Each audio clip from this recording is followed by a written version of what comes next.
এই সেই ভাইরাল ওয়াজ আসলে শুনলে কিন্তু কলিজা একবারে ছাড়খার হইয়া যায়। আসলে আমরা একবার শুনি এবং ভালো লাগলে শেয়ার করি। গরিব হয়ে গেলে ভালোবাসা থাকে না, অসুস্থ হয়ে গেলে ভালোবাসা থাকে না। চোখের কোনায় যদি ময়লা হয় তো বান্ধবী তাকায় না, তোর চোখের কোনায় ময়লা।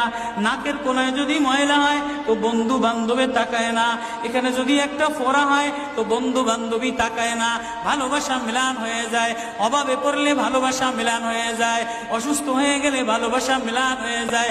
আল্লাহ বলে আমার কোনো অসুস্থ, আমার কোনো অসহায় গোলাম জামা ময়লা হয়ে গেছে, চাদর ময়লা হয়ে গেছে, হাসপাতালের কোনায় হাসপাতালের ফ্লোরের মধ্যে পড়া, গার মধ্যে ঘা দিয়া ভরা, লিভার নষ্ট হয়ে গেছে, দুর্বল হয়ে গেছে। ওইখানে ডাক্তারও তার দিকে তাকায় না, ধনীরা তার দিকে তাকায় না, এমপিরা তার দিকে তাকায় না, কোনো মুফতিও তাকায় না, কোনো পীরেও তাকায় না। পীরেও গরিব মানুষের দিকে তাকায় না, পীরেও বড় বড় পোটলা মশার দিকে তাকায়।